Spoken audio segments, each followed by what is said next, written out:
meu Deus, quando eu maravilhar. Olá, meus irmãos, minhas irmãs. É com muita satisfação que cumprimento a todos nesta oportunidade áurea, de concluir as 40 aulas do Escatologia. Essa temporada do Escatologia, versão 5. A versão 5 até hoje é a versão mais longa do Escatologia. A que tem mais aulas. A versão 4 teve menos aulas. Hoje nós estaremos encerrando então com 40 aulas.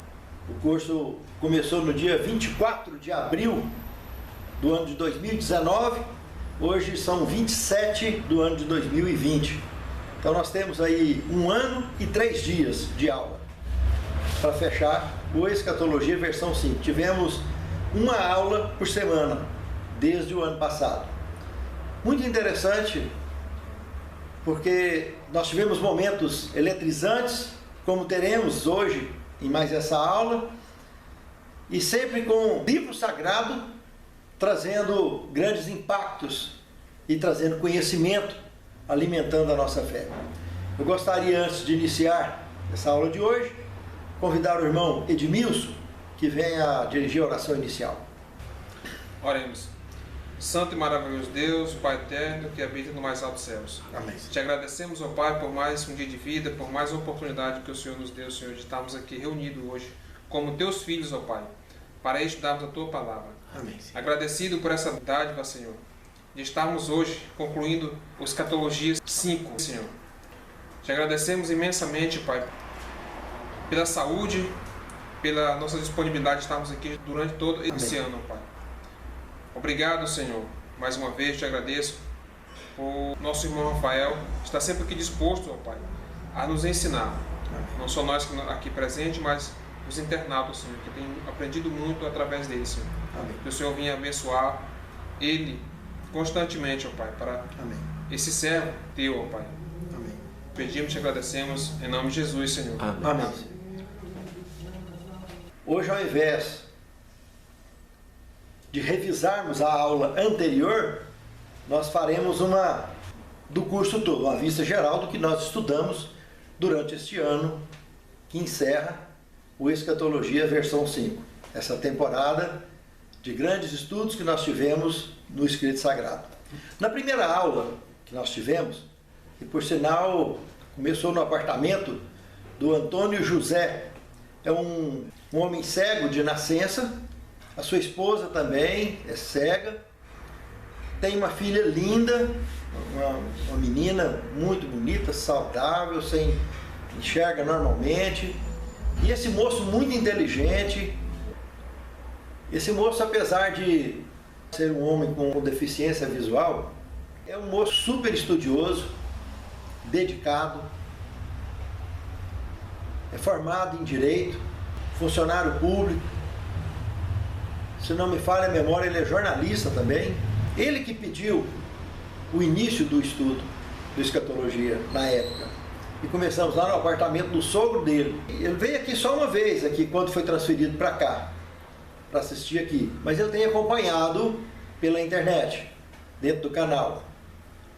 Ainda falei com ele hoje, convidando ele para ele, se ele pudesse vir assistir a aula pessoalmente. Ele disse que estava numa campanha missionária de distribuir comida para os moradores de rua. Trabalho lindo, uma missão bonita. E me deixou pensativo, porque eu tenho feito o trabalho, não parei o trabalho missionário aqui, sempre ministrando as aulas do Escatologia aqui. Aonde tem sido possível fazer visitas, eu tenho visitado também. Mas a quantidade de pessoas saudáveis que resolveu ficar completamente alinhado dentro de casa e não cumprir com a missão do ID. Esse moço, com essa dificuldade toda que ele tem, anda tateando com a vara, com o seu bastão, e está lá fazendo trabalho missionário. Não parou com o trabalho missionário. E tendo contato com as pessoas. Então é um servo de Deus. E os alunos que também têm vindo aqui, que são servos e servas de Deus, que têm vindo assistir a aula presencial, e obviamente têm buscado evangelizar o mundo ao seu redor também. Mas é realmente marcante. Na primeira aula que nós entramos, no Escatologia, nós analisamos a história e a importância do livro sagrado. Em todo o seu conteúdo, a sua profundidade, a maneira correta de estudar, de entender e também de ensinar o que nós temos no livro sagrado. Depois nós entramos na história do universo e a nossa história, a origem do universo e a nossa origem, numa ótica completamente bíblica. E mergulhamos dentro desse conteúdo, trabalhando com a Semana da Criação e daí afora, e aprofundando em assuntos de cunho tanto polêmico, mas que do ponto de vista bíblico não tem nada polêmico.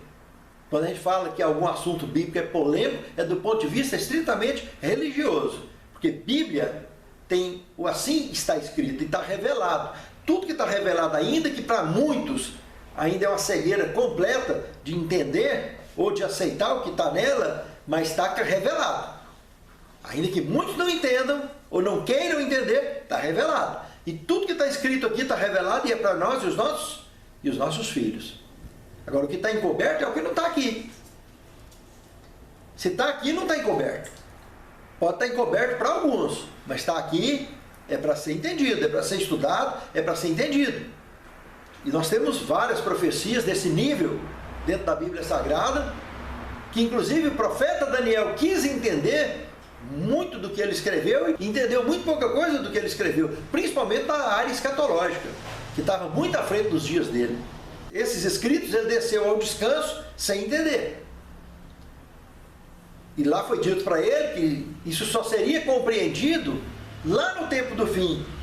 Ou seja, a partir do ano de 1798, que é o período que nós conhecemos na profecia, como tempo do fim, é que começou a ser entendido. Profecias que o Daniel escreveu por volta de mais de 500 anos antes de Cristo. Ao mergulharmos no Gênesis, nós descobrimos também que o pecado alterou o DNA da criação de Deus aonde ele o atingiu. Aonde a criação de Deus foi atingida pelo pecado, essa contaminação alterou o DNA dessa criação atingida, como em vários mundos por onde quer que aconteceu. E nós vimos que o pecado não começou no planeta Terra, mas começou no céu. Aonde quer que atingiu essa contaminação, houve gemuras na natureza criada, na criação atingida.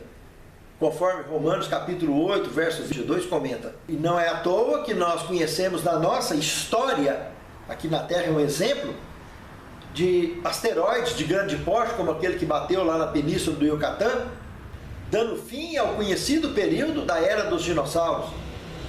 Ou seja, onde aconteceu a extinção dos dinossauros aqui no planeta Terra. Glaciações, também vimos, que atingiu o nosso planeta. Ou seja, uma série de imperfeições, de gemuras da natureza, começaram a acontecer quando o pecado atingiu. Mesmo que os nossos primeiros pais ainda não tinham caído, quando aconteceu esse asteroide, há 66 milhões de anos atrás, que bateu lá na península do Yucatán, as glaciações, que também já vinham acontecendo, não atingiram o Jardim do Éden.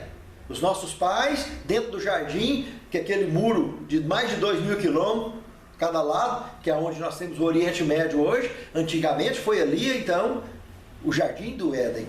Ali aquela região estava completamente protegida.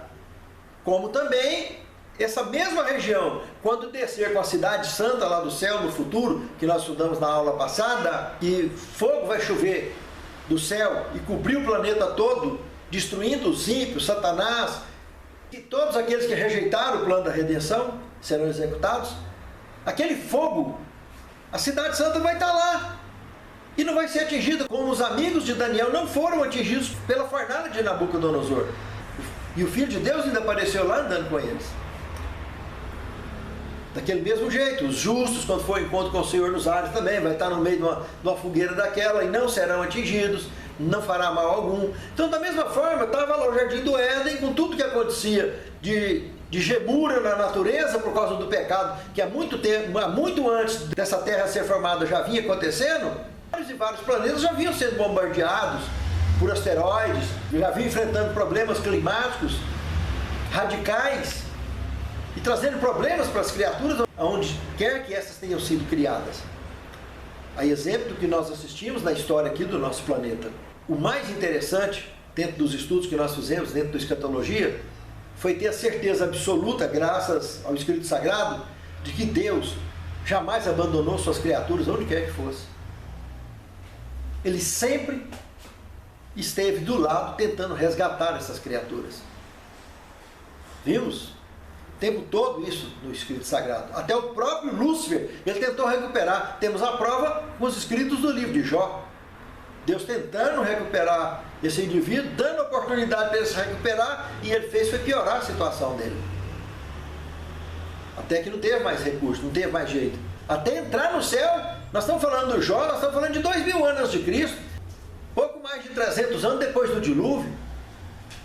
Esse cara que já vinha pecando há milhões de anos, estava tendo a oportunidade aqui pertinho dos nossos dias, comparado com a eternidade, de se recuperar, e só fez piseiro. Até ser expulso definitivamente do planeta e ser condenado. E aguarda o dia da execução dele, junto com todos os ímpios. E ele como sendo o príncipe das trevas, o formador das trevas da história do universo.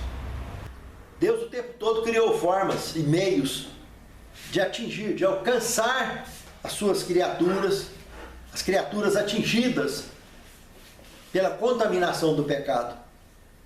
E o projeto principal que ele apresentou desde os nossos primeiros pais, e evidentemente, quando nós olhamos lá no livro do Apocalipse, né, que fala que pela palavra do testemunho, pelo sangue do Cordeiro, batalhar e expulsar do céu Satanás há 4.000 anos antes de Cristo, justamente quando os nossos primeiros pais caíram. Então, subentende-se que esse testemunho de Jesus, esse testemunho, que é o espírito de profecia, já existia ali. A palavra do testemunho e o sangue do Cordeiro, de forma vicária, era apresentada como garantia para salvar qualquer criatura que caiu um dia. O próprio Lúcifer seria resgatado por esse mesmo sangue se ele tivesse se arrependido, e não foi o caso. Mas nós sabemos, olhando para Filipenses 2,10, ao nome de Jesus dobre os joelhos todos aqueles que moram debaixo da terra, ou lá no Apocalipse 12,12, debaixo dos mares, nesses lugares que a nossa cultura normalmente não conhece comunicação com outros seres, com seres humanos, inteligentes, etc., que já vivem há tantos anos nessas regiões, que a Bíblia apresenta, não foi eu que inventei, não, e muito menos eu que escrevi, está aí dentro da Bíblia Sagrada. Então, há quanto e quanto tempo está lá? E aqui no livro de Filipenses está dizendo que ao nome de Jesus dobre os joelhos. Então, pessoas que dobram o joelho são pessoas escolhidas, são pessoas que servem a Deus. Então, por onde quer que o pecado passou, tem gente boa e tem gente ruim. Tem pessoas que optaram em aceitar esse plano da redenção que Deus ofereceu, que Deus expôs já para os nossos primeiros pais lá no Jardim do Éden, quando ele sacrificou aquele cordeiro e fez as vestes de pele para o casal sair. Ele já apresentou o plano da redenção, mostrando para eles que alguém inocente estava morrendo no lugar deles para vestir eles, explicando de forma clara que o filho dele um dia viria resgatar eles, deixando ali já um traçado profético, como Gênesis 3,15 em diante, tratando desse assunto de maneira mais profunda. E aí, fora do jardim, o jardim cercado, e segue uma história profunda a respeito já de uma terra completamente agora atingida pelo pecado. O jardim foi recolhido antes do dilúvio, levado embora. Debaixo ficou fértil crescente, aonde começou então essas primeiras civilizações na descendência dos nossos primeiros pais. A população então que saiu há 4.000 anos antes de Cristo, e outros que já tinham saído antes. Quando chega nos dias de Noé, no capítulo 6 de Gênesis, do verso 1 ao 6, nós percebemos ali 3 grupos: filhos de Deus, filhos dos homens, e os nefilins, que eram os valentes da antiguidade. Em se tratando dos nefilins, Esse final de semana passado eu tive um sonho com os Nefilins. Eram 3 descendentes do sexo feminino que viviam normalmente no meio da população atual. Quando levantei, fui fazer minha caminhada e matutando acerca desse sonho, o porquê que acabei sonhando com esse grupo. Interessante que essas pessoas eram do tamanho da população comum que vive hoje no mundo. Matutando sobre isso, me senti inspirado a reobservar a questão do dilúvio como um marco zero, justamente numa nova modificação genética que ocorreu. Observe que até ali todos tinham um padrão de estatura semelhante, tinha um padrão de longevidade, pelo menos dos descendentes dos filhos de Deus e filhos dos homens que a gente conhece, com um padrão semelhante, apenas se destacando na questão daqueles descendentes de Adão que pecaram antes. Então, os Nefilins, um desses grupos, que aparece ali no Gênesis capítulo 6, verso 4, tendo a orientação bíblica que houve uma mistura desses 3 grupos. Por que notamos essa diferença genética até ali? Inclusive, quando eu citei sobre os Nefilins como possíveis responsáveis pelo projeto do complexo de Gizé, obviamente eram seres evoluídos que não teriam, inclusive, sucumbido ao dilúvio. Mas no grupo deles também, há de se admitir, tinham descendentes que já haviam se misturado com os filhos de Deus ou com as filhas dos homens.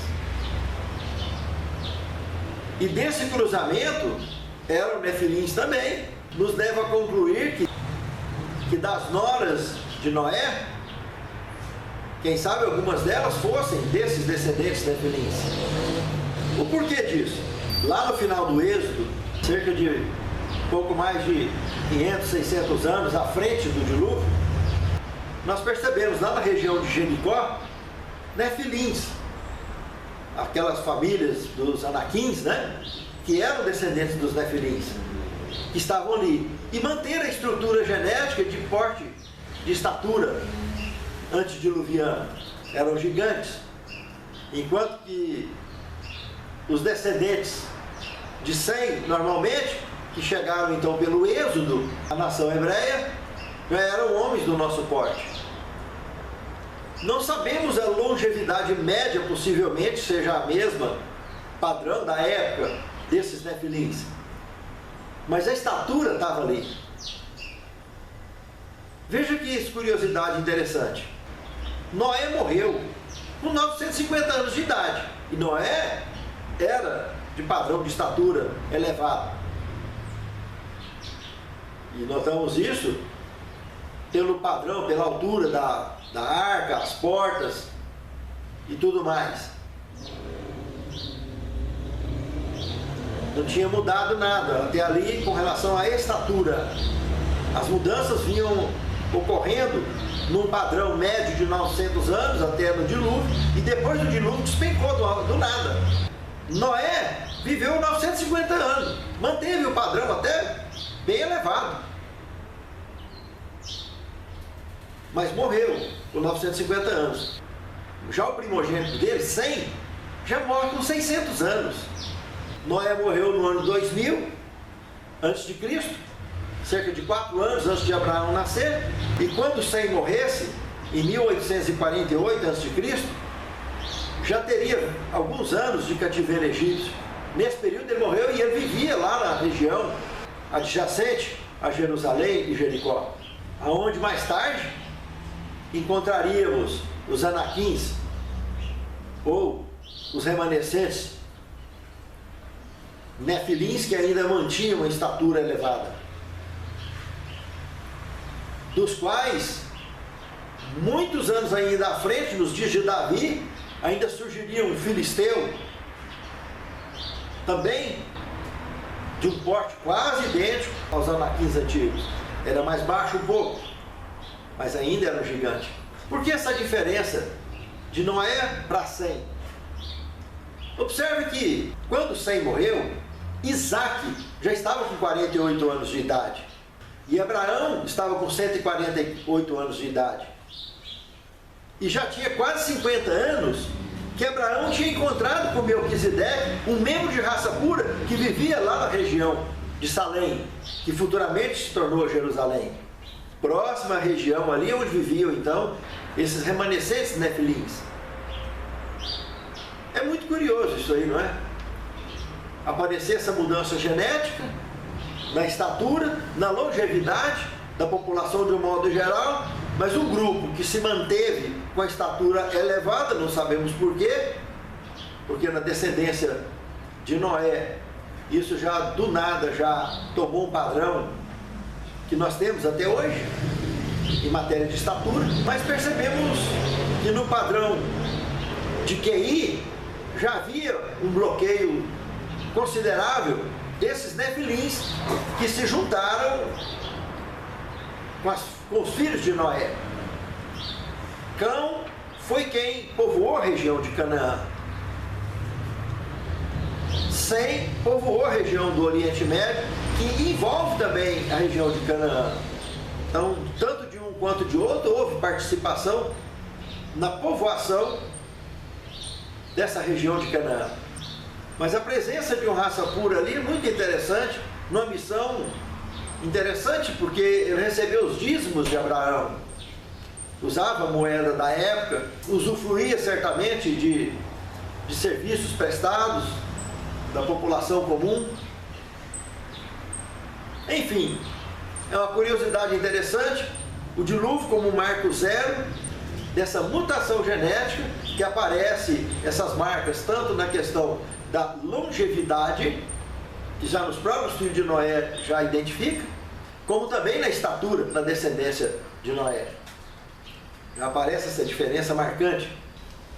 Mas o grupo contemporâneo da morte de Sem, que já morreria só com 600 anos, conforme o relato bíblico, já eram pessoas da nossa estatura comum. E os anaquins que estavam lá na região de Jericó, provavelmente também eram pessoas que seguramente algo aconteceu para esses remanescentes estar ali e mais tarde terem sido dizimados completamente, independente se eram descendentes de Cão ou descendentes de Sem. Por autorização divina eles foram eliminados da região de Jericó. Então, nós podemos notar aí que tinham pessoas em grande grupo que se buscavam a Deus, pessoas em grandes grupos que não buscavam a Deus, e grupos distintos citados, como esses nefilins, que eram os valentes da antiguidade, que podemos notar que eram cérebros especiais, mentes mais ampliadas, mais evoluídas. Mas por quê? Porque eles já tinham pecado há muito mais tempo antes, eram descendentes de Adão que já tinham pecado há muito mais tempo antes, e quando os nossos pais pecaram, eles já estavam muito à frente na evolução. Esses nefilins dificilmente se comprovaria outra autoria pelo complexo de Gizé, que foi construído, uma arquitetura que até hoje nós não temos nem arquiteto nem engenheiro que consiga construir aquele modelo de construção. E estava lá, não sucumbiu com o dilúvio cobriu aquilo tudo. Quando voltou, era a única obra construída pela mão do homem que ficou de pé, o complexo de Gizé. Mas algo muito interessante nós podemos tirar, com todo esse contexto do grande conflito entre o bem e o mal, que tem alguns pontos distintos, que toda a história do grande conflito se cruzam de forma universal. Dois pontos básicos: o plano da redenção se cruzou no Calvário. Da história do grande conflito entre o bem e o mal, por onde quer que tenha acontecido o conflito e o pecado, em qualquer parte do universo, o Calvário foi o ponto comum que cruzou as histórias de todos os lugares por onde quer que o grande conflito atingiu. No Calvário. Porque o amor, a justiça e a misericórdia de Deus se abraçaram ali, naquele ponto, onde marcou Apocalipse 1:5, onde o primogênito dos mortos, o único que morreu, o primeiro que morreu, de fato, até hoje, por isso chamado, então, primogênito dos mortos, que é o único que morreu até hoje, a morte eterna. Os outros vão ser tudo de uma vez só, após o milênio apocalíptico. E o milênio apocalíptico é o outro ponto comum de cruzamento desse grande conflito universal que aconteceu. Desse grande conflito que aconteceu por onde quer que tenha passado pelo universo criado de Deus. O milênio apocalíptico, que depois dele temos um novo céu e uma nova terra. Então, quando está falando em novo céu e nova terra, quando fala em novo céu, está se referindo ao universo. Aonde quer que o pecado atingiu, tudo vai ser renovado. Tudo vai voltar à harmonia antiga, a estrutura original da criação, em todo esse universo criado. Segundo os últimos registros do Hubble, ele já tinha catalogado mais de 2 trilhões de galáxias. E olha, é um aparelhozinho fabricado por homens como eu e você. Coisa da nossa cultura, da nossa inteligência, que está muito longe de apresentar, de fato, a realidade como ela é no universo criado por Deus.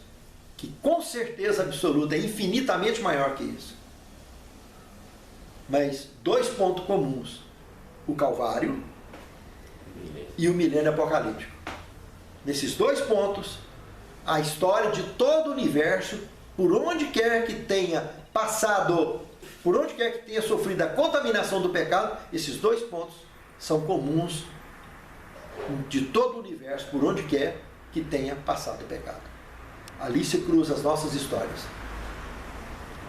E o último cruzamento vai ser exatamente no milênio apocalíptico, porque após ele vai ser o desfecho definitivo do grande conflito entre o bem e o mal, onde tudo vai voltar a ser como era antes.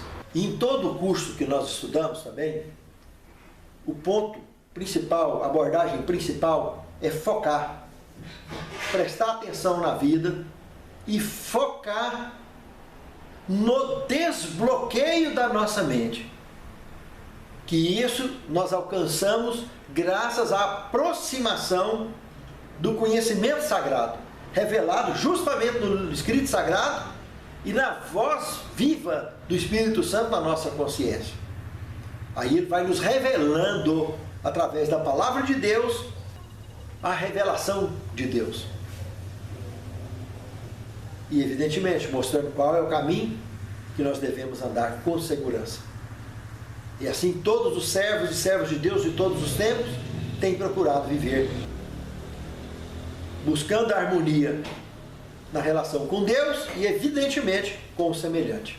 E é desde o dilúvio que nós podemos acompanhar essas diferenças de níveis, de focos, de bloqueios de mente ou não. Citei agora mesmo os Nefilins, filhos de Deus, filhos dos homens e os Nefilins. Por que eles foram chamados valentes da antiguidade? Eram os grandes homens da antiguidade. Porque no meio desse grupo tem não só os responsáveis pelas pirâmides, pelo complexo de Gizé, que até hoje não tem ninguém que dá conta de construir, como também nós poderíamos destacar pessoas menos evoluídas, como os filhos de Deus e filhos dos homens, considerados então esses descendentes dos nossos primeiros pais após a expulsão do jardim. Podemos tirar, por exemplo, Noé. Noé era muito diferente dos demais, e o nível de desbloqueio psicológico dele foi muito grande.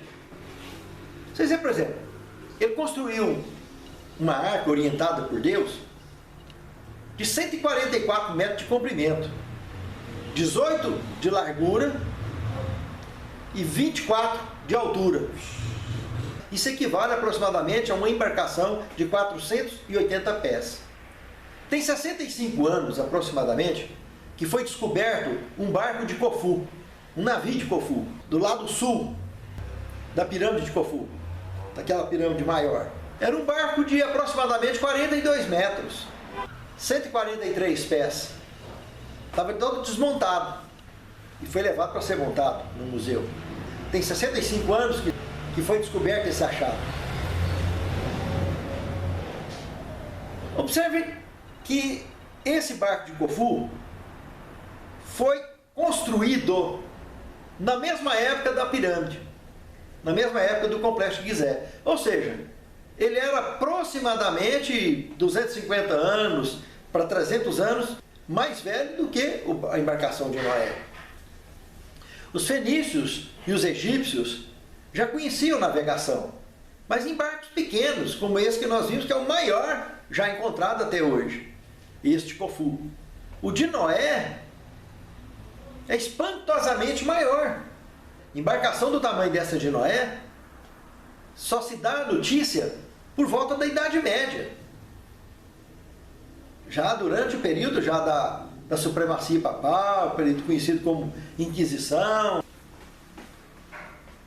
Então é muito importante lembrar que nós estamos falando de 2.350 anos antes de Cristo e o indivíduo ser destacado no planeta Terra como servo de Deus e como uma pessoa de uma inteligência avantajada comparado com os demais. Mas por quê? Porque ele teve uma dedicação, ele teve uma aceitação da luz de Deus de maneira distinta. E boa parte da família dele acompanhou ele. Nós sabemos que ele perdeu quase todo mundo. Só conseguiu levar 3 filhos com as suas esposas. Não teve nenhum neto, nenhum bisneto, nada. O dilúvio sacrificou com todo mundo. Mas está aí o destaque para a gente observar. É de uma grande importância observar isso. Que em todas as épocas, as pessoas que dedicam a sensibilidade com a palavra de Deus, sempre conseguirá abrir mais a mente, ter a mente mais aberta e conseguirá encontrar uma condição de vida melhor. Não do ponto de vista financeiro, mas do ponto de vista da vida eterna. Mas do ponto de vista da qualidade de vida. E qualidade de vida não vem só com dinheiro. Ela vem com relacionamento com Deus. Quando nos relacionamos bem com Deus, o nosso bem-estar é muito grande, independente da nossa condição financeira. A certeza da salvação, ser uma pessoa feliz, ser uma pessoa realizada em Cristo e se relacionar bem com as pessoas, isso é muito importante. Pense nisso. Em todas as épocas, isso foi prioridade daqueles que buscam abrir a mente através da luz da palavra de Deus.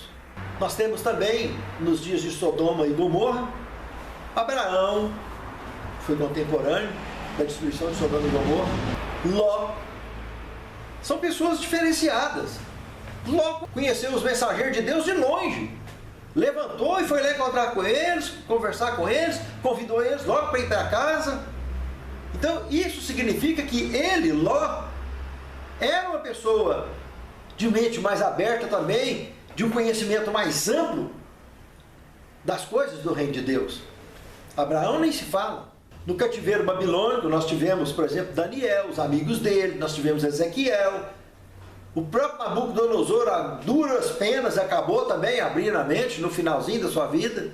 Dario, dentre outros, que poderíamos aqui citar na história do Escrito Sagrado. E por que para nós é diferente?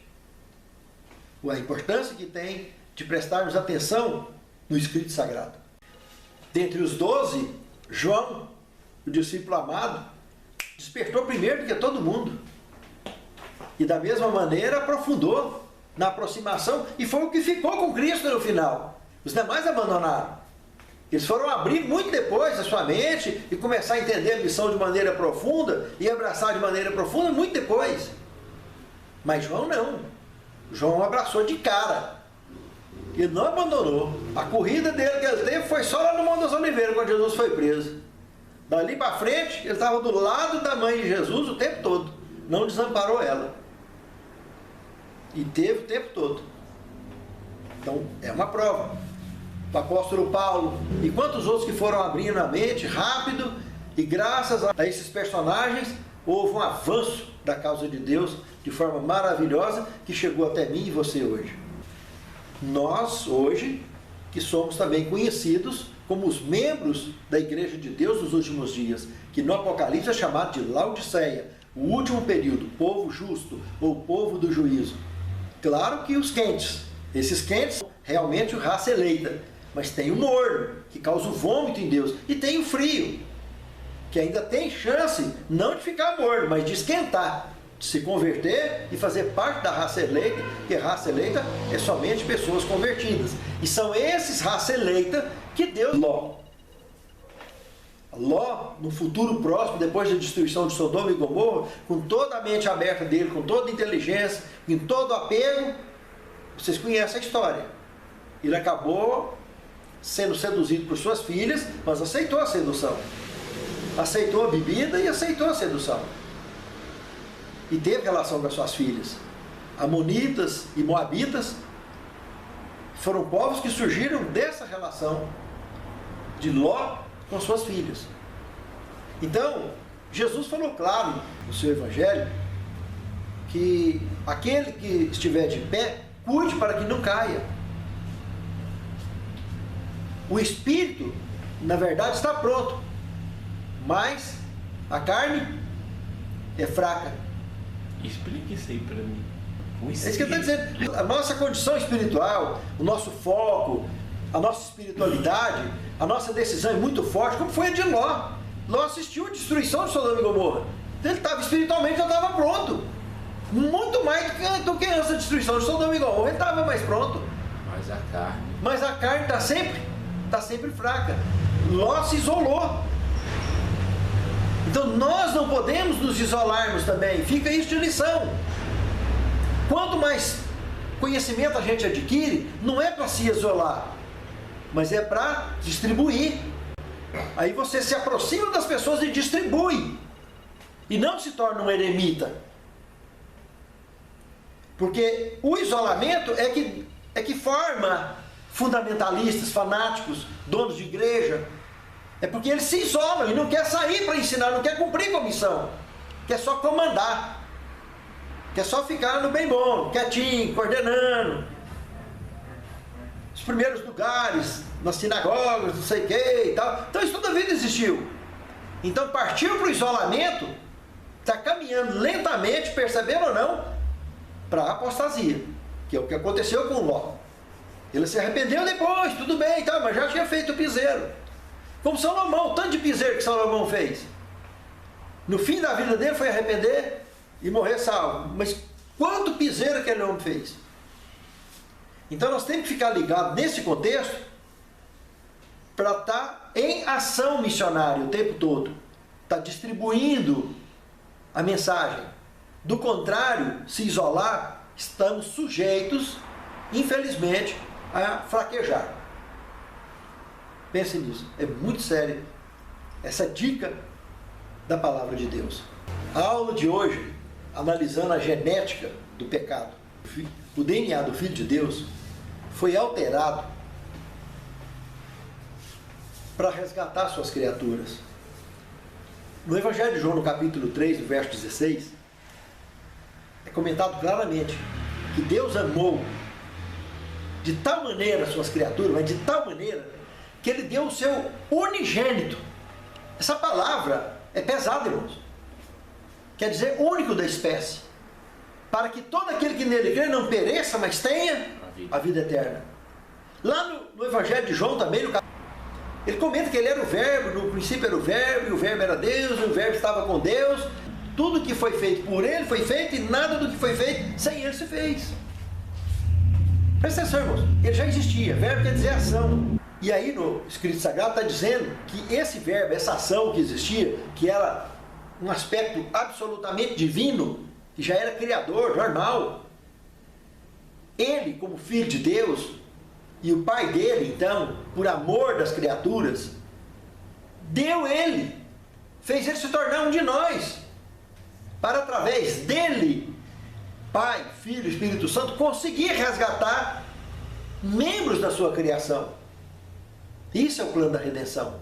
Então houve uma alteração, por isso que ele é o único da espécie. Antes ele era a mesma coisa do Pai. Tanto que ele falava, quem vê a mim, vê o Pai. Quem vê o Pai, vê a mim. Mas quando a teologia bíblica mostra essa palavra unigênito, mostra então alguém que deixou a condição divina para se tornar um de nós, um mortal, cumprir com a missão aqui na terra, e quando ressuscita da morte eterna, que ele morreu, o único que morreu até hoje, que Apocalipse 1:5 confirma, ele ressuscita dessa morte eterna justamente porque não tinha pecado, e se torna agora o único da espécie de forma plena e absoluta, para que o amor de Deus alcance todos aqueles que aceitarem esse projeto da redenção. E o nosso DNA também, que está completamente detonado, nós nos tornamos mutantes desde do pecado de nossos primeiros pais, toda a natureza se tornou mutante. O nosso DNA, 1 Coríntios 15, 51, 53, diz que no piscar e fechar de olho ele vai ser transformado. Isso que é corruptível se revestirá da incorruptibilidade. Isso que é mortal se revestirá da imortalidade. Então, olha a estrutura de modificação e de passos profundos revelados no Escrito Sagrado a respeito da salvação, da criação de Deus. E que principalmente eu e você somos o alvo principal.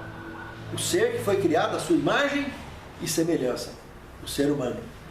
E é por isso que após o milênio, a aula que nós estudamos, na aula 38 e 39, após o milênio, novo céu e nova terra. Então está aí, tudo voltando a ser como era, porque eu, o Senhor, não mudo. A única alteração que houve em todo esse contexto aí é um Deus eterno ter se tornado um de nós, o Filho de Deus, justamente para dar exemplo para nós, para pagar o preço que jamais nenhuma outra criatura poderia pagar. E ele pagou, ressuscitou, e ele falou que quando ele fosse erguido da terra, atrairia todos a ele. E é o que está acontecendo hoje, exatamente hoje. A contaminação pelo pecado é um assunto que se torna muito apropriado hoje, especialmente nos dias em que nós estamos vivendo, que nós estamos aí ainda sofrendo aqui no Brasil o isolamento social, por causa da quarentena desse vírus chinês que surgiu, que está completamente envolvido nesse contexto profético, porque mexeu com a estrutura do planeta, mexeu com a economia do planeta. E os países mais pobres, então, têm sido atacados severamente. O cunho político dessa manifestação das potestades da maldade sobre a face da terra tem sido severo. Aqui no Brasil mesmo, que nas últimas eleições a população brasileira votou por um presidente de linha de direita para tentar acertar essa corrupção terrível que há mais de 20 anos o país vinha mergulhado, está sendo, a maioria do quadro político brasileiro está usando esse vírus de uma forma política e deixando pessoas perecerem em hospitais. Uma tal de irmã Francisca, de um bairro chamado Vila Velha, lá no Ceará, fez uma denúncia hoje de um tio dela que foi hospitalizado, não tinha nada com Covid-19, e foi hospitalizado, mas como ele estava com febre e tudo, acabou, antes de fazer exame e tudo, dando remédio para ele de Covid-19 e tudo, colocando ele na relação de Covid-19, isolou, confusão. A esposa dele voltou para casa com a cabeça quente, porque vivia só os dois dentro de casa, precisava do marido para ajudar e tudo, e de tanto ficar com a cabeça quente, acabou esquecendo de tomar um remédio de pressão, passou mal também, começou a ter tonteira, aí foi numa UPA lá também, e nessa UPA falaram, não, é Covid, já pegou a mulher e aconselhou essa irmã Francisca, que é a sobrinha, né, a hospitalizar ela. Mas essa sobrinha também, parece que trabalha na área de saúde, falou, não, mas não, nem do meu tio, vocês até hoje não fez os exames, está tratando dele como se fosse Covid, e ele está só piorando porque ele não está com Covid-19. Tem que fazer os exames para confirmar. Agora vocês vão fazer o mesmo com a minha tia? Não, dá os pedidos de exame aí do Covid, eu vou providenciar os exames e tal. E levou ela para casa, não internou ela como eles queriam que ela levasse para outra UPA e internasse. A mulher fez os exames, pegou os resultados, não tinha nada de Covid com a senhora, com a tia dela. E, consequentemente, com o tio foi a mesma coisa. Aí o tio, como já estava ruim, pelos problemas que ele estava tendo, tinha que ir para uma UTI, e estava lá na UPA. Aí, no conversar com a médica lá dessa UPA, ela disse que não quer revelar o nome da médica, que a médica não tem culpa. Mas, por ordem do governador, A Secretaria-Geral está instruída que não pode mandar mais do que 3 pacientes para os hospitais, para as 10 a 15 vagas que tem em cada hospital, e lá ela citou 3 hospitais para ela, tudo tinha de 10 a 15 vagas de UTI, mas não era para mandar mais do que 3. Ou seja, ela está chamando nesse vídeo o governador do Ceará de assassino. Tudo para poder levantar uma estatística maldosa, evidenciando o Covid-19 para assombrar, aterrorizar a população. A maioria dos governadores aqui no Brasil está tentando promover a queda do atual presidente da República, do nosso governo aqui no Brasil. Mas um dos poucos governadores que é sério e não está atuando nessa direção é o governador de Minas Gerais. Para isso, observe alguns detalhes interessantes. Minas Gerais tem 20,87 milhões de habitantes. Com o Covid-19, registraram-se 41 óbitos até hoje. Hoje nós estamos em 27 de abril do ano de 2020. Minas Gerais com 41 óbitos do Covid-19, diante de uma população de mais de 20 milhões de habitantes. Já alguns governos que estão depondo contra o governo atual, que está usando o Covid como fundo político e prejudicando de fato a população com terrorismo. Temos o estado de São Paulo, tem 45,91 milhões de habitantes e registraram 1.015 óbitos. Olha a diferença em proporção à população. O Ceará, que nós acabamos de citar, tem 8,84 milhões de habitantes, registraram 180 óbitos. Presta atenção, hein? 8 milhões de habitantes contra 20 milhões de Minas Gerais, que só registrou 41 óbitos.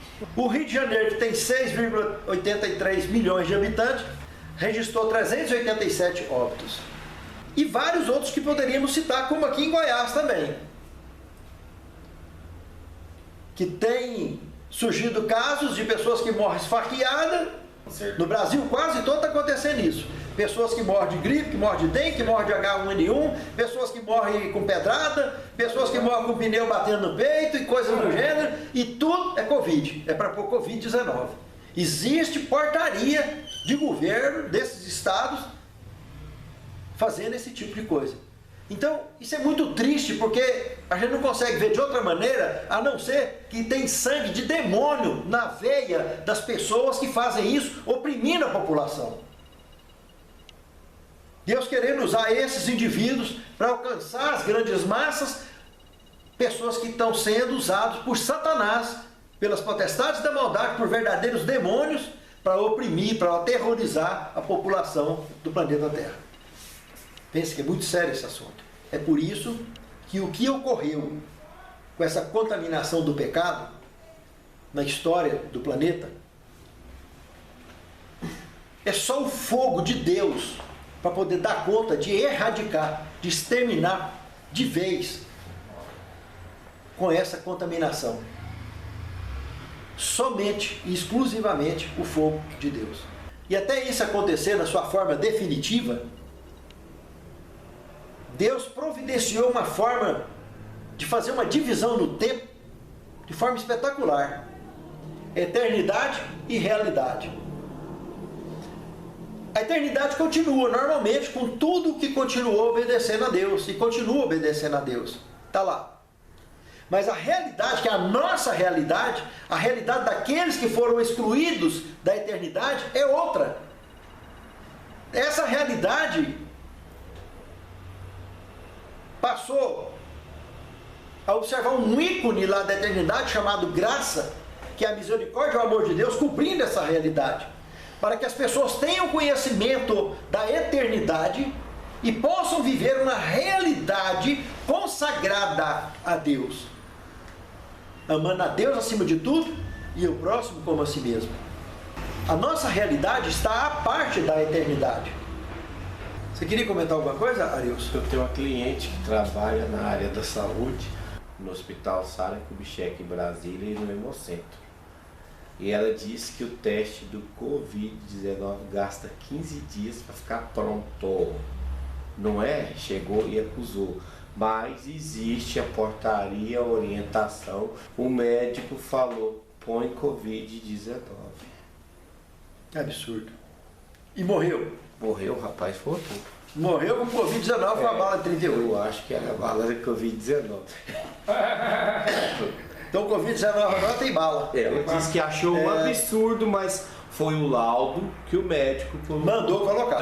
Mas tá. por ordem de quem? E ai daqueles que não obedeceram. Todos os que vivem fora da eternidade são divididos em 3 classes básicas: humanos ou mundanos, super-humanos e sub-humanos ou submundanos. Essas 3 classes nós vamos ver um pouquinho de cada uma delas para vocês verem que coisa mais curiosa. Os humanos ou mundanos, aqui mencionados, nessa ilustração, se referem a membros, então, mortais, raça caída, pessoas comuns, que não têm como prioridade as coisas do reino de Deus, mas pessoas independentes de serem pessoas de bem ou não, mas são pessoas que estão lutando para sobreviver no planeta, buscando de várias formas possíveis o sustento de suas próprias vidas, mas não tem como prioridade as coisas do reino de Deus. Espiritualidade está em segundo ou terceiro plano. Então são pessoas comuns, e dentre elas tem pessoas de bem e pessoas que não são de bem, mas são pessoas comuns. Até então, vão sobrevivendo de acordo com a educação que receberam e com as experiências que vão adquirindo na vida. O super-humano é mortal também, foi membro da raça caída um dia, mas resolveu se tornar um membro da raça eleita. Esse super-humano, quando está nessa condição de raça eleita, ele tem como prioridade as coisas do reino de Deus. Ele atende ao chamado de Cristo de procurar em primeiro lugar o reino dos céus, porque ele tem a certeza que o resto será acrescentado conforme a necessidade real diante de Deus que aquele indivíduo tenha. Esse é o super-humano. Esse tem a mente aberta, ele está disponível à verdade. Esse está envolvido com a causa de Deus. Esse está interessado em levar a causa avante e ver Jesus voltar logo, para ver a régua passar nessa história logo. Está ansioso para ir para o lugar onde de fato já deveríamos estar há muito tempo, que é no reino eterno, sendo redimidos de uma vez por todas como raça pura. Esses são os super-humanos.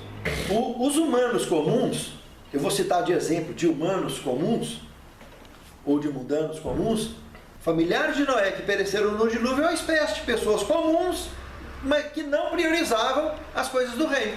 Pereceu. Não entrou nenhum neto, nenhum bisneto, e quantos filhos? Sodoma e Gomorra também. Sodoma e Gomorra da mesma forma. Os parentes de Ló. Os parentes de Ló, etc. E exemplo de super-humanos, o próprio Noé, que o tempo todo se conectou com a luz, priorizou as coisas do reino de Deus e conseguiu carregar 3 de seus filhos, além da sua esposa e mais 3 noras. Agora os submundanos, aí o bicho pega. São mortais, são de raça caída, mas são pessoas de uma natureza má incontestável. São pessoas severamente contaminadas por demônios. Os casos mais leves, pessoas egoístas, pessoas avarentas. Porque quando a pessoa é egoísta, ela só pensa nela. Ela passa em cima de pai, de mãe, papagaio, cachorro, não dá nem para nada. O negócio é ela. É eu e eu, ele endeusa o próprio eu. O egoísmo é muito sério. É muito violenta a condição do egoísta. Ele prioriza ele de tal maneira que não tem espaço para outros. E o avarento nem se fala. O avarento é incrível o tipo de maldade que ele pode fazer por causa de avareza. Quando se ele der por conta de si, ele está fazendo maldade com ele mesmo. Está juntando dinheiro e passando miséria dentro de casa, com dinheiro guardado. Eu vi uma história de um senhor aqui no interior de Goiás, um homem muito rico, que ele colocava uma roupa maltrapilha, uma capanga, e pegava dinheiro no sinaleiro. Coisa assim, são histórias que a gente vê que se não fosse pessoa séria que tivesse me contado isso, eu não acreditaria. Difícil de entender. E é uma pessoa de patrimônio, que é capaz de fazer uma coisa desse gênero. É muito triste saber que o ser humano chega a esse ponto. Então esse é o caso leve. São alguns casos leves de contaminação com demônios que leva a pessoa a viver uma vida indigna desse jeito. Esse é o submundano, caso leve. Ah, tá. Caso leve de submundano. Tem os mais. Porque ele está vivendo abaixo da condição normal. É submundo. Entende? Agora, os casos moderados, já mais grave um pouco, já são os manipuladores de grandes massas.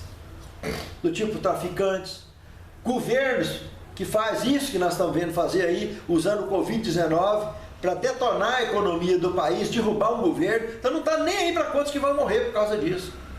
Não está nem aí se a economia do mundo vai para o chão, mas para eles conseguirem o estado de calamidade pública para poder pedir verba e fazer compra sem licitação, que infelizmente é o principal foco desse combate à economia por esses governos, para conseguir verbas em altos valores do governo federal. E para que será que quer, né? Porque quando eles entraram no governo, entrou para proporcionar bem-estar nos estados onde eles assumiram os seus governos.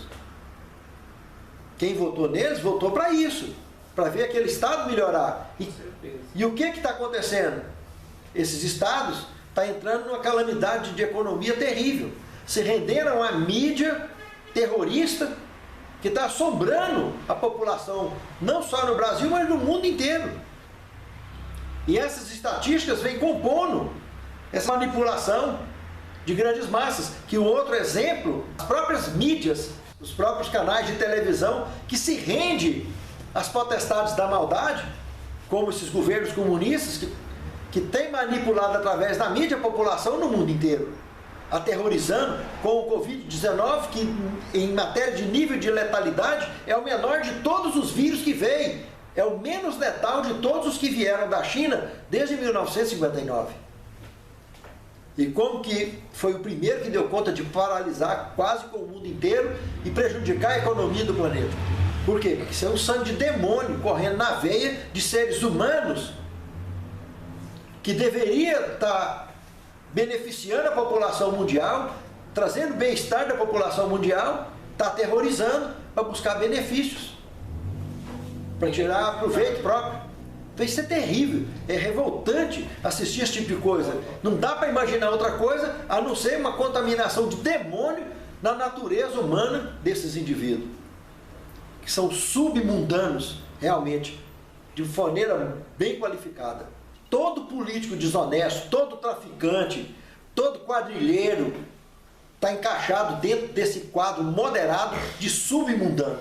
Um ponto em comum de todos esses submundanos é a maldade, a violência, que está embutido no comportamento dos dois tipos de submundanos que nós já estudamos.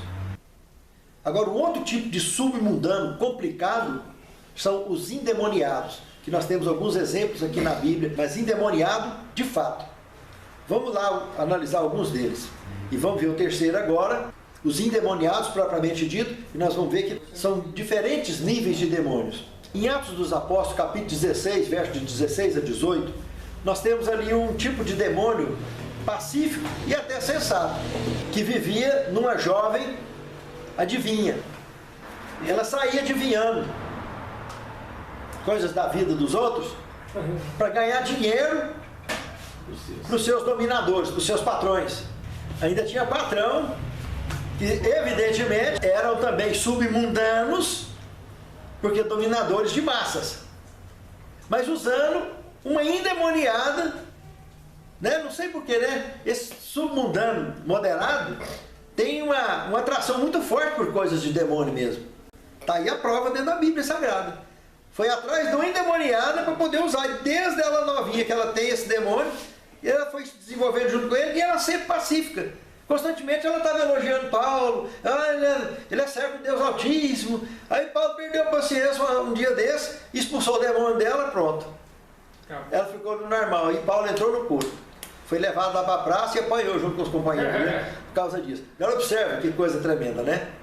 Esse tipo de demônio pacífico é os demônios que aparecem nas mídias, nas televisões, nas novelas, em muitos filmes, na ideologia de gênero desses partidos comunistas da vida, em qualquer parte do mundo que aparece. É os que tentam mostrar nesses desenhos animados já para as crianças que Deus não é tão bom do jeito que a Bíblia ensina e que o diabo não é tão ruim do jeito que a Bíblia ensina.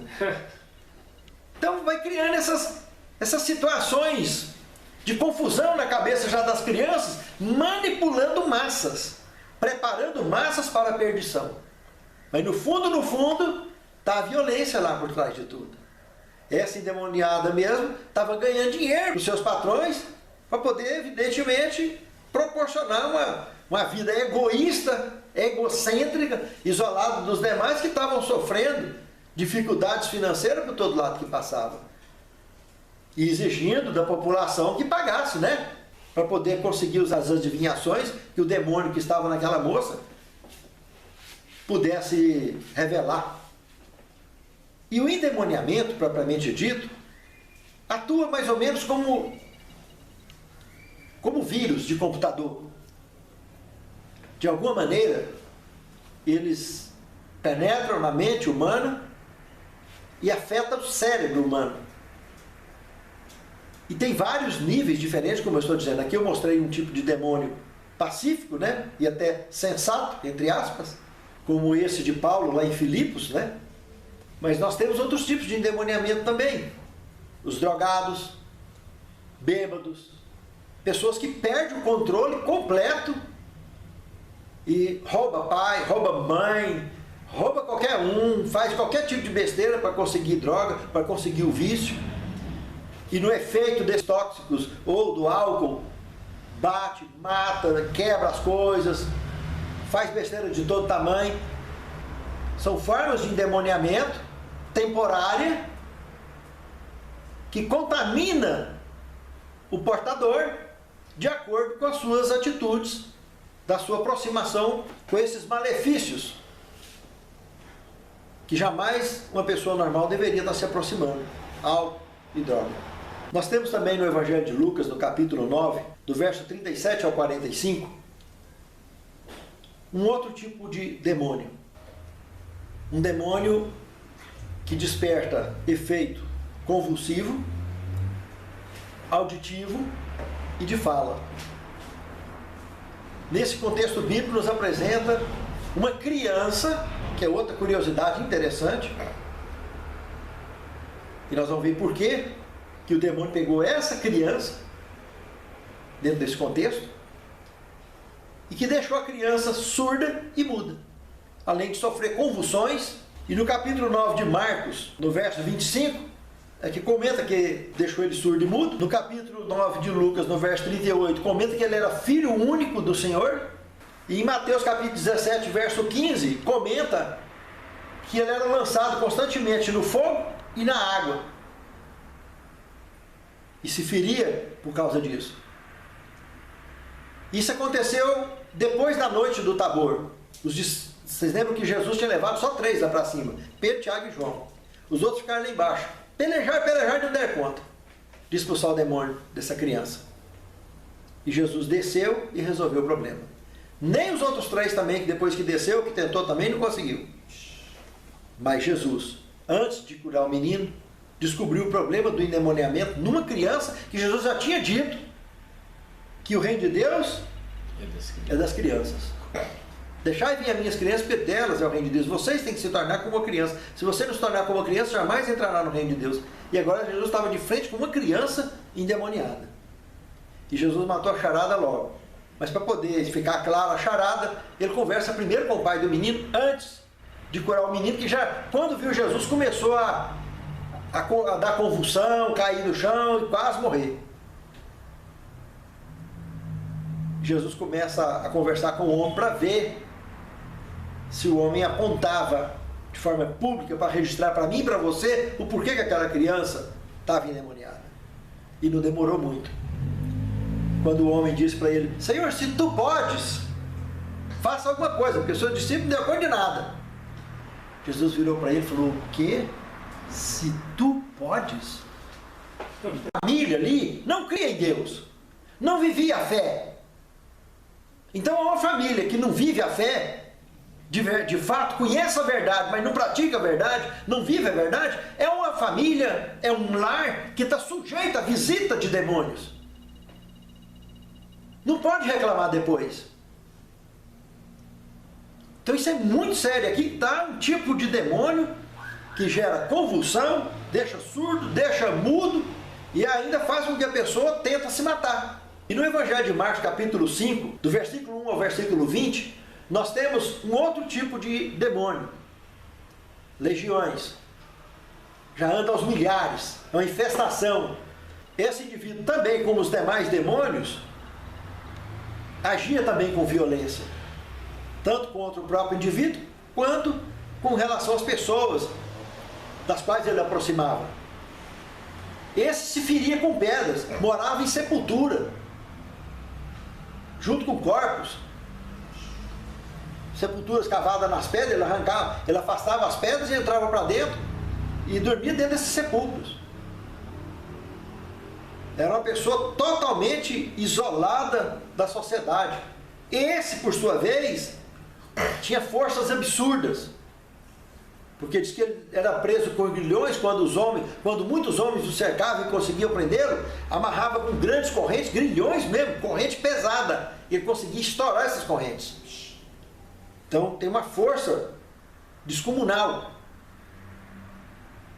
que a gente não consegue explicar, que esses demônios, que eram legiões que viviam nele, conseguia. E outro detalhe, essas legiões, quando foi para ser expulso, pediu para entrar nos porcos que estavam ali na região.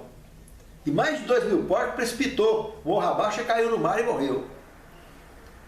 Então veja bem que esses demônios, mesmo agindo como vírus, mas ele tem uma entidade de vida. Jesus em momento algum matou nenhum demônio durante essas expulsões de demônios que ele exerceu aqui.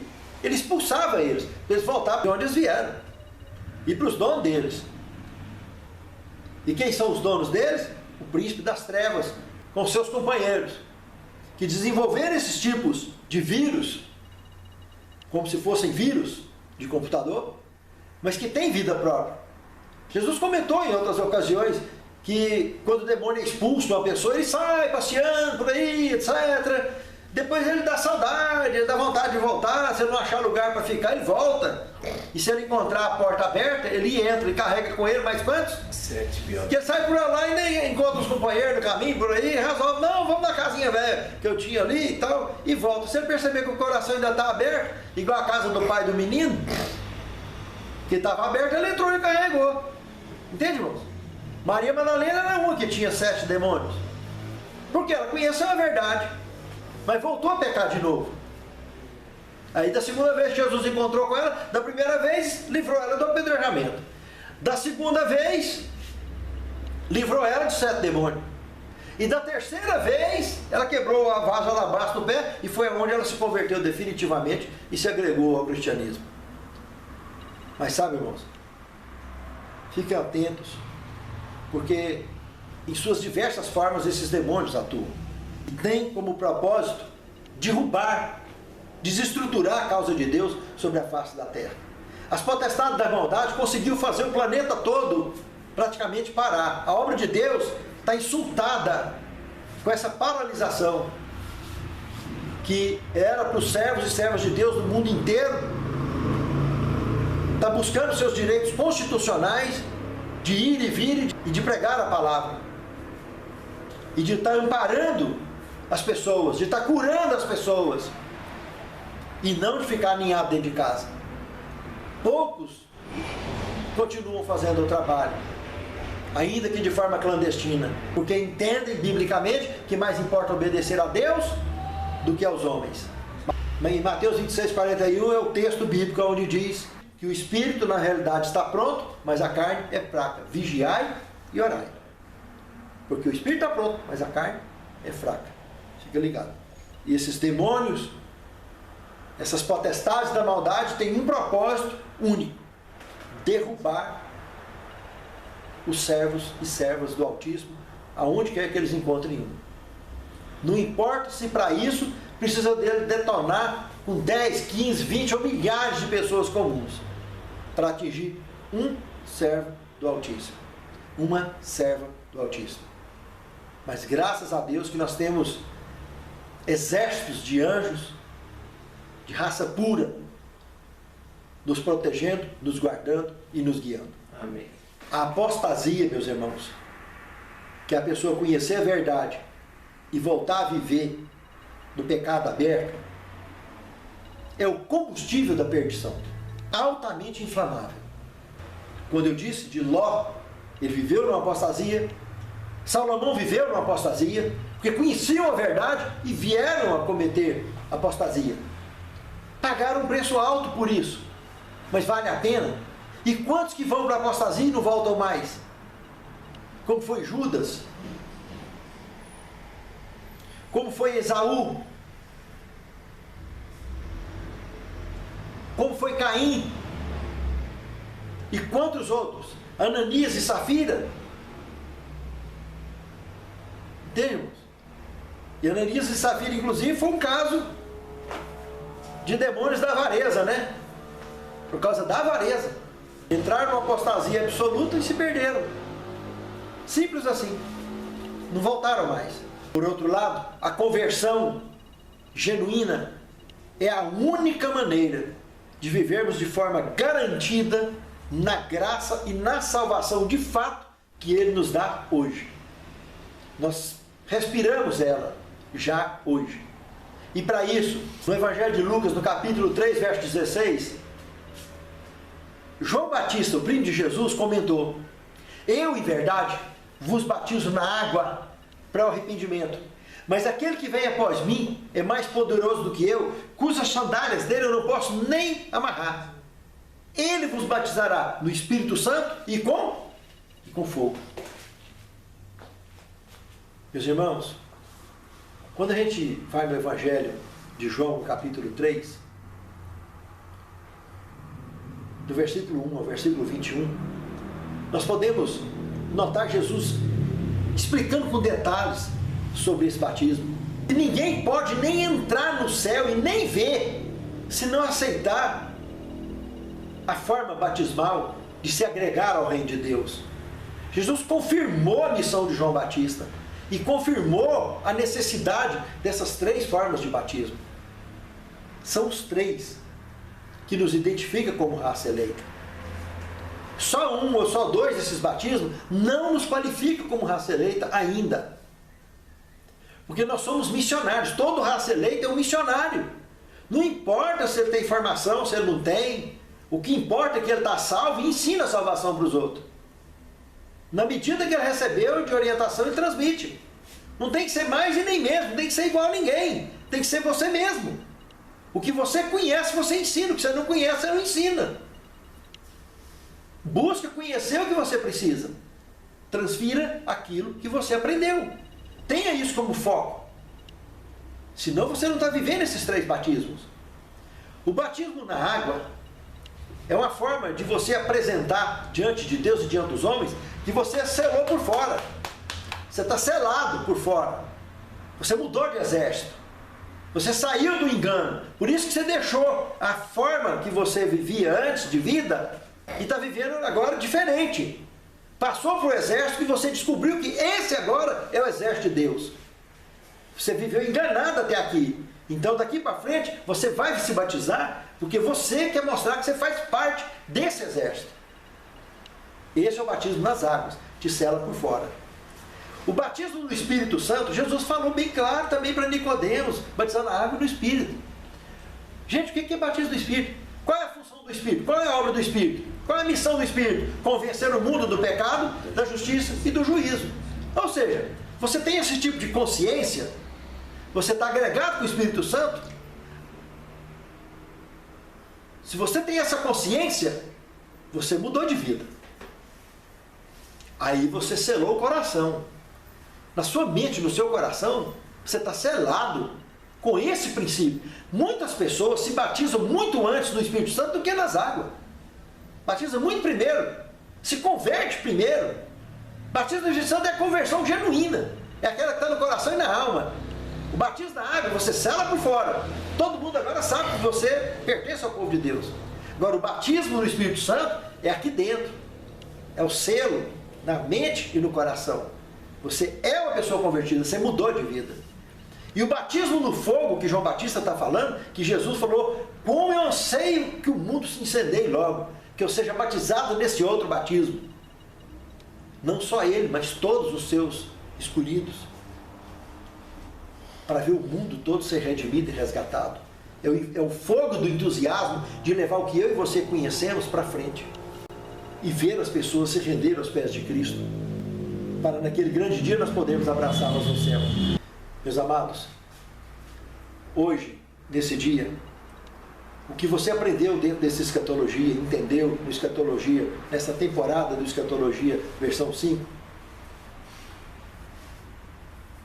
se você ainda não se batizou nas águas, busque a igreja adventista do sétimo dia mais próxima da sua casa e procure um oficial da igreja para providenciar o seu batismo, para que você esteja selado por fora diante de Deus e diante dos homens, que você é membro do exército de Deus aqui na terra. Amém. Se você não se converteu ainda, mudou de vida ainda, mude, antes que seja tarde demais.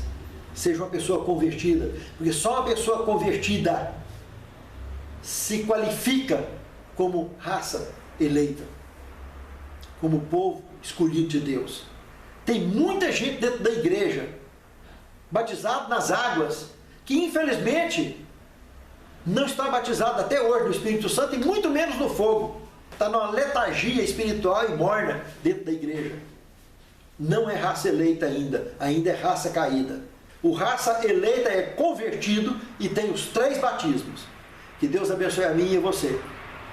Que todos nós façamos parte dos escolhidos. Nós e nossos lares sejamos contados entre aqueles que marcharão para dentro dos portais da cidade santa. Amém. E se alguém batizar lá fora por influência dessa matéria, que aprendeu na Bíblia sobre isso, eu me sentiria muito feliz de saber a notícia sua, que você foi aos pés de Cristo, como vários têm se batizado por esse mundo afora, para a honra e glória de Deus, assistindo a matéria do escatologia que eu tenho ministrado há tantos anos, há quase 40 anos. E eu tenho orado por vocês sem conhecer vocês, para que vocês continuem nessa jornada rumo ao céu, juntamente com todos nós. Vamos ficar de pé, encerrarmos com oração. Santo Deus, muito obrigado, Senhor, por encerrarmos mais uma temporada do Escatologia, hoje a versão 5, e que marque profundamente, Senhor, nos corações de todos os que assistiram, para que possamos, pela Tua graça, ter crescido e possamos crescer mais ainda, ao buscarmos o livro sagrado, para aprofundarmos no conhecimento das coisas do Teu reino. Perdoe nossos pecados e faltas. Santifica-nos na Tua palavra, porque a Tua palavra é verdade. Prepare-nos para o Teu reino. Fortaleça a nossa fé. É o que te suplicamos, agradecidos, em nome de Jesus. Amém.